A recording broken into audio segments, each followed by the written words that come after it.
Suppose indeed we want to go through the Orion Nebula and go to the throne of God. Here we go. As we're leaving the earth here, and of course we'll pass the earth. We see the sun there to our right. Now approaching the sun, and you can see the Orion Nebula there past the sun. As we pass the sun, we're probably going over 100 times the speed of light. And approaching Orion, the individual stars will be passing at different times because they're at different distances from the earth. But it's actually in the sword of Orion. The middle star of the sword of Orion is the Orion Nebula. We're approaching it here. Coming closer, coming closer. The Orion Nebula is 1,500 light years from the earth. That cavern is actually 100 light years wide. You go into the center of that cavern. We're circling around the trapezium cluster here. This is actually something you can see with the home telescope if you're interested in looking at it.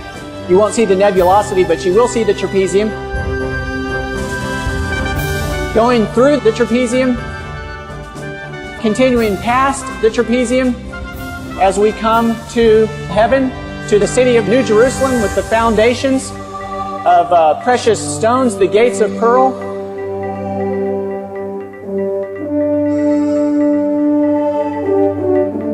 Approaching now to the temple in the New Jerusalem.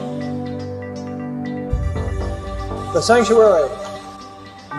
And as we go to the sanctuary, what are we going to end up with? There is indeed right before us Christ the great high priest. And the Ten Commandments. And the Ten Commandments. The Ten Commandments.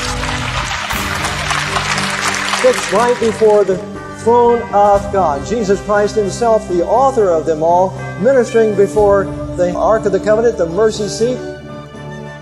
David, and after we are there, what's going to happen in return?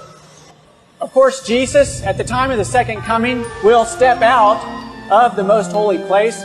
He will begin to come back to the earth. Of course, Jesus leaving the New Jerusalem there, coming through the open space in Orion. There's the trapezium now.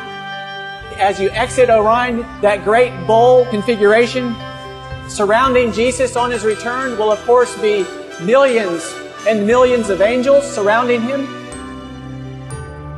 Of course, as Jesus himself speeds toward the earth at thousands of times the speed of light,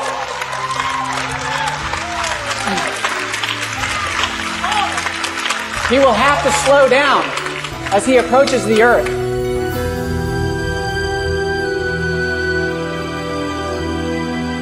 Coming through the solar system, he passes the sun, of course doing many times the speed of light until he gets close to the earth, slows down. The people on the earth will first see a dark cloud.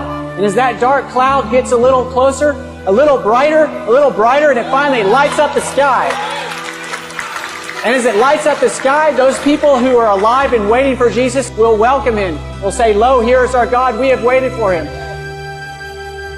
In Revelation 14:12, here is the patience of the saints. Here are they that keep the commandments of God and have the faith of Jesus.